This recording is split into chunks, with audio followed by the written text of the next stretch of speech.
All right, we are looking at exponential equations.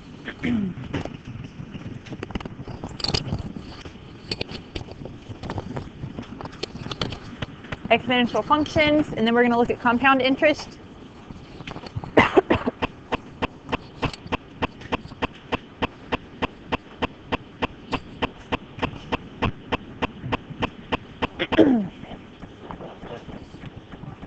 Yes. No, compound interest, sorry. 115.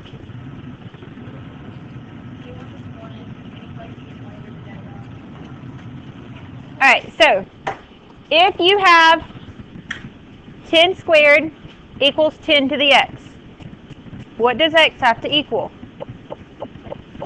10 squared equals 10 to the x. X has to be 2 because the bases are the same. Does that make sense? This was a 10 and this was a 10, so you can cancel them out and you're left with 2 equals x. Go with me? Okay. If you look at this one, they have the same base, right? So what can we do? Cancel them, and what are we left with? 1.23 equals x plus 2. Subtract 2, and it tells us x equals negative 0.77. Do y'all see how that works? You just have your equation that you solve for x. Go with me? Since they're the same, you just drop the 10s off. If it was like this, could you cancel the bases? Why not? They're not the same. Okay. Any questions on that part? Okay. Y'all understand the concept though?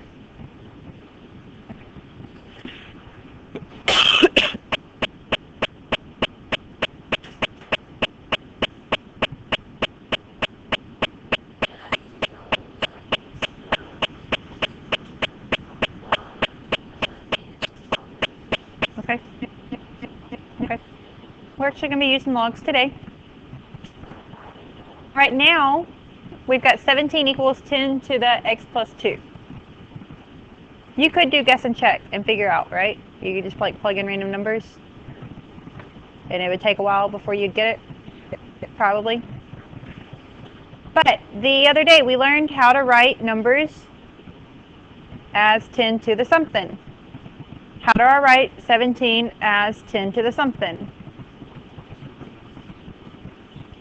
I remember this one, it was like all backwards, like 10 and 17. We want it to be 10 to the, well, I shouldn't use x because we've got an x over here. Okay. 10 to the j equals 17. So how are we going to figure out what our x or our j would be? Remember how to do that? Log of 17. What do you get?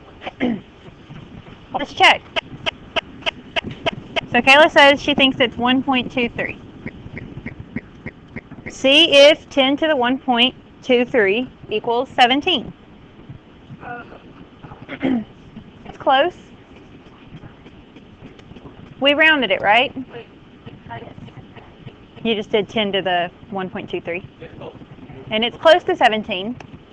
It's because we rounded it. So that's probably correct. Y'all see what I'm doing? Yeah. Okay. So instead of 17, I can say 10 to the what? 1.23, and it equals 10 to the x plus 2. So how do we solve for x? You cancel the 10s, and you're left with 1.23 equals x plus 2, and then what?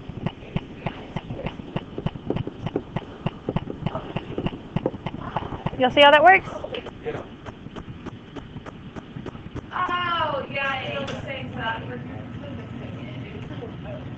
Is there a way to figure out log without a calculator? I don't know how. I'm sure there is a way. I don't know. Any questions so far? Okay, so now we're going to look at exponential graphs. That is an exponential equation that has been graphed. No. So a equals 200e to the 0.4t, and this one is a equals 200e to the 0.2t. What does the graph look like? It starts, and then what happens to it? It goes up. It's not like a line, is it? The more you go over, the quicker you go up. Like it's exponential growth. Have you ever heard of that before?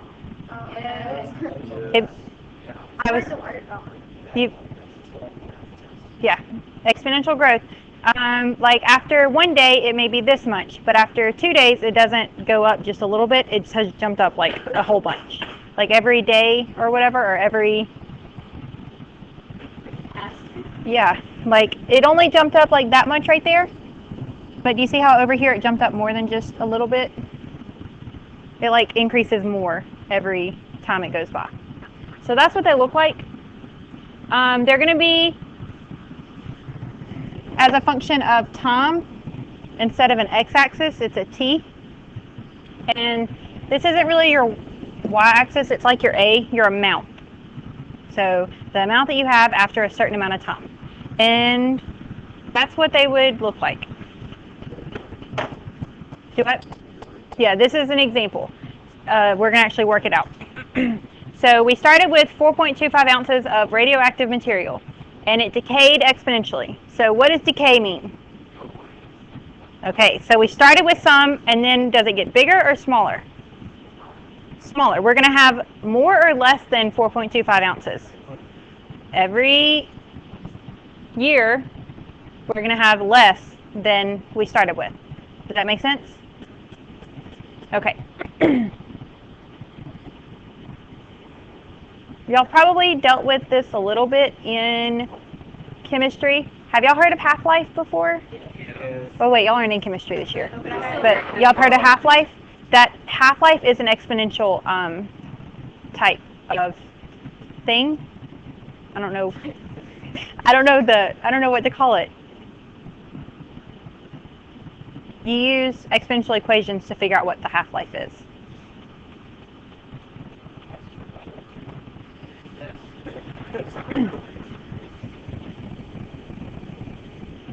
All right, so this is your formula for exponentials.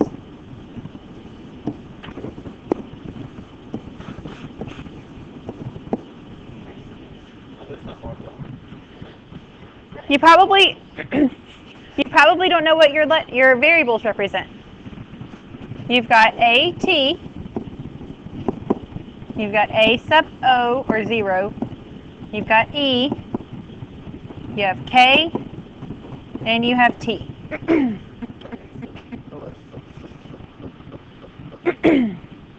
Which one of those do you know? Not looking at the problem yet. Like, just what are they? E. What is E? Oh. Okay.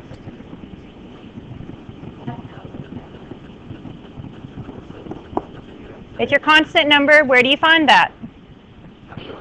On your calculator. Okay. What other things do you know what they are? Yeah, okay, but what are they? T is for time. That's good. Nope. I know this isn't how you spell that. I know, but they still use it as a K. I don't know why.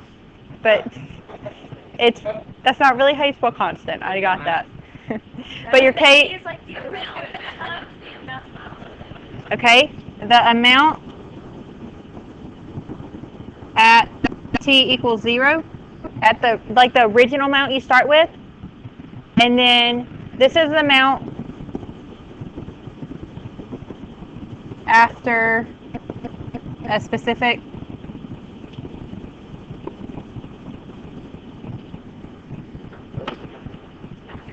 time. Yeah, after a specific time.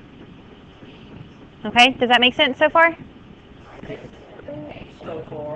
Okay. Okay. The AO is the amount at the beginning, like what you start with. Because it says AO original amount. Why didn't they just make that K as C? I don't know.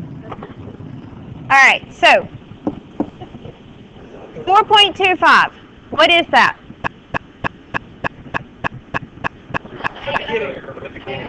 Yeah.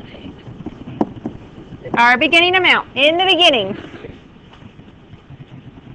Okay? We know what our E is, so we just write E. Okay? Do we have a K?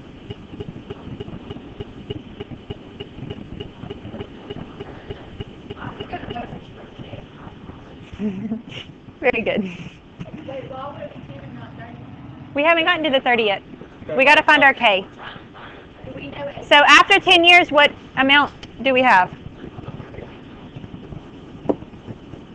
So what are we going to be solving for?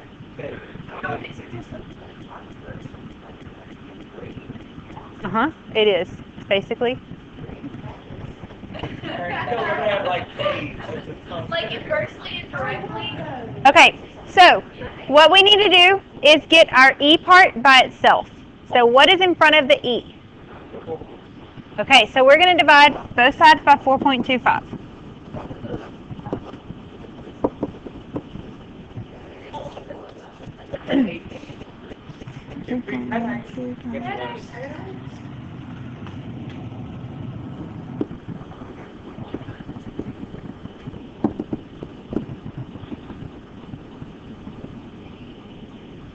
Okay, now we need it to be e to the something. How do we make it e to the something? You do the little E button on your calculator. Of that number. Oh, ln. The ln of that number. Of that number. You already have the number in your calculator, so e to the negative 0.0808 ... It keeps going. And ln, oh, you make it so that we can have it e to the something. And now you have the same thing. Just like earlier we did log. I got negative 0.0812. I got like 2.5. Oh, use this whole number that you got up here. Yeah, use that whole number. We're not done yet. So, yes. Hold on. Yeah, you hit ln, and then you go back up and hit this number that it just gave you. So ln, and then go scroll up and hit the 0.92235. And you should get, yeah, you can use the answer button, and you should get this number. I didn't get 0, the second 0. Did you use the whole thing of this? Don't. Yeah, use the whole thing. Go back up to your calculator or use answer. Yeah. You can do either second and the negative button, or you can, I think it's the same thing on that one. Can't you enter that, By the decimal. Can't you enter that, 3.92 over 4.25, IU? Yeah, you could do that. Did everyone get the negative 0.0808, etc.? Second answer. Where's the answer button? Second, and then the negative number. I mean negative. Down at the very bottom. Y'all get it? I don't think my That work? calculator does that. Yes, it does.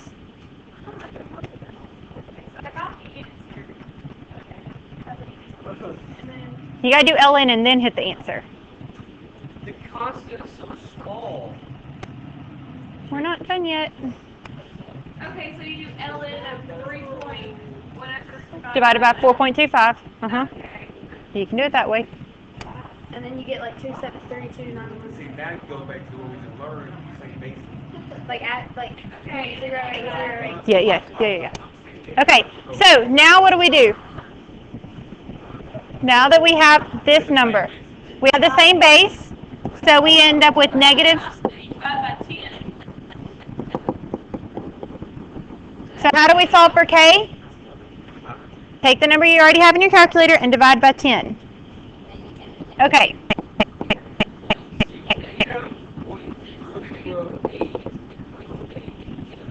Any questions on how to get that number so far? Y'all understand? No. So we want to store it. Have y'all ever stored a number in your calculator before? All right, look over here. It should say STO and then like a arrow. Yeah. All right, hit STO arrow, store. Yes, store. And then you've got to store it as something. Yes, store as a letter. You can do any letter that you want. If you have a graphing calculator, hit the green button and pick a letter. Okay. Well, Store it as K. Store it as K. Because it is our constant. okay. So this is what it looks like on the calculator. If you have a graphing calculator. It's Does that make sense? Like I just took, it says answer, and then it did it, and it plugged in what my number is now going to be. Yeah, and you got to press enter to make it store it. And every time you hit, like, you can store something else over K. You'll just hit, you'll go back to store, and you'll replace it. Now when you put in K, it'll give you that number. But you have to go back and store it as a new K to use it, the K for another problem. Are you wanting to store another number? Or on yours? We're going to use it in a minute. Okay, so you're going to go store, and then you pick any of them. And then I'm going to use A. And so now it's stored as A. You clear your memory. Okay? Because we're about to use it, and I don't want to have to retype it in a minute. We're not finished yet. Yes? That was just to get our K. Yeah, how do you clear K? Okay. Clear memory. No, that'll store 0 as K. Okay. All right, so 10 years later, 3.92 ounces remain. How much would remain after 30 years? So now we want to use our formula. Do we know how much we're going to have at the end of 30 years? No, that's what we're looking for. So what amount will remain after 30 years? Well, what did we start with? 4.25. And then we have E.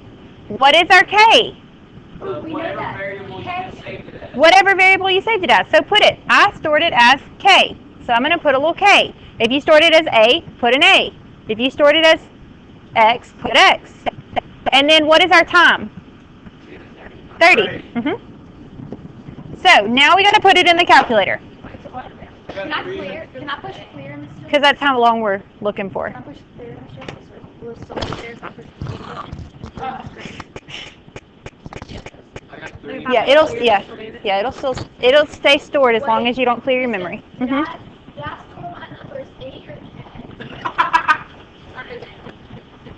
No, I'm saying which number did I store it? You stored your K, Oh. hopefully. Okay, so if you look at your calculator, hold on, I'll get there. We put in 4.25. Okay. Now we go to E, Okay. second LN, Where's E? second LN. Hit second LN. So now you have your E. Now, to get your K, or whatever letter, if you have a graphing calculator, hit the green button and then find where that letter is. If you have a non-graphing calculator, hit second and store. And then you pick your letter. Just hit, scroll over until it's, under it, and then hit enter.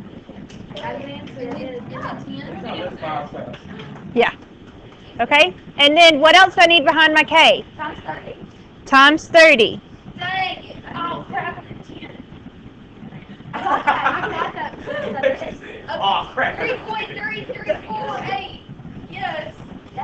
Did y'all get the same thing as me? Yes. Oh. To the green? Yes. Okay? Y'all with me? Alright, so let's look at another one. Crap. Okay. Alright. This is the same kind of problem. Wow. It's a different equation, but it's the exact same thing. got it.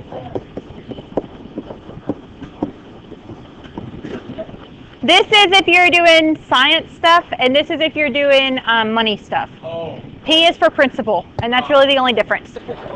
R is for rate, but it's the same the same exact type of problem, the same exact type of formula. I don't care whether you use P or whether you use A sub O. I don't care if you use R or use K. It means the same thing. Wait, the complex money is good.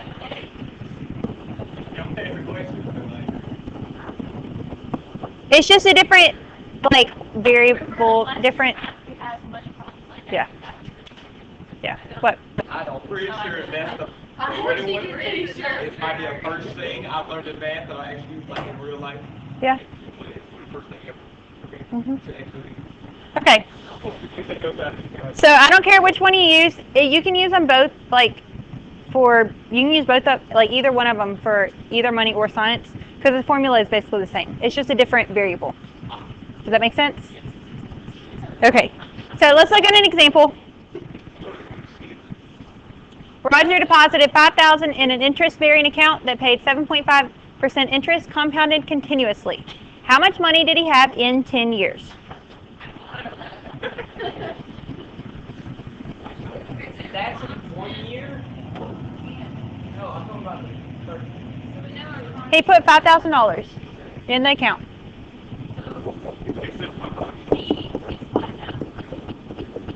We'll get there. Y'all write it down first.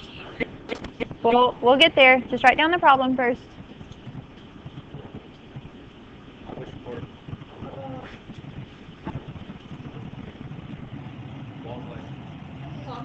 So we don't know. Correct. What did you say? Can you stand for again? Principal. So 7.5. Yeah. What you put down originally. Oh, so P is 5,000. Is P 5,000? Yes.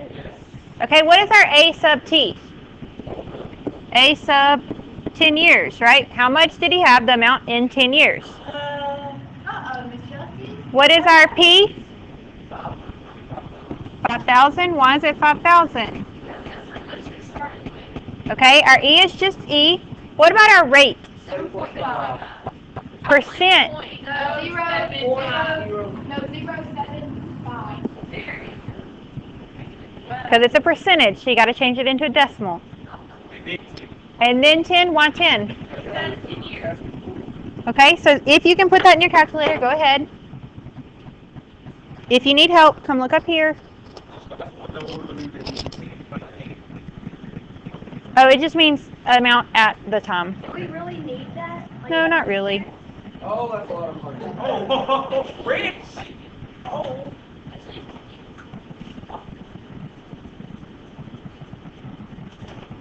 I'll make you go with Chris. Can you put 5,000 in each? No, he put 5,000. 5,000 and then 6. Yeah. Yeah. Did y'all get about 10.5? Oh, you can't even see it. That's what I got. What? Okay, get 5,000.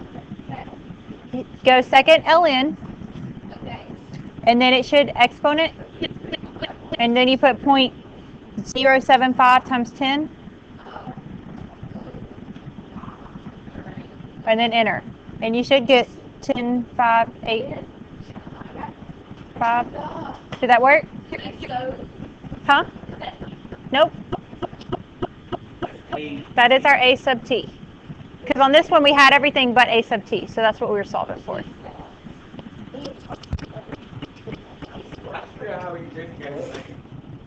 All right, so after 10 years, he put 5,000 down, and 10 years later he had accumulated a little over $10,000. Yes. He didn't do anything with his money. Doubled it over 10 years. Pretty good, right? Not bad. But savings accounts, do they get 7.5% interest? No. How much does your savings account get? Like 2. 2. 1 maybe. Less than 1. Less than 1%. If you're lucky, if you have it in a money market or something, different type of savings account. If you have it in a money market account, it probably gets that. If you have it in a savings account, it probably gets about that. Oh, you're kidding me. So he's doing good. So what would this be as a decimal? Put that in and see how much you get after 10 years having 5,000 to start with. Just right there. I'll do it. So that average. He's so bad. So Oh. yeah, he was making a lot of money with that kind of percentage. So he gets 50 bucks after 10 years. Yay. So do you want to leave your money in a savings account? No, I'll throw mine at the stop part. Yeah. Okay.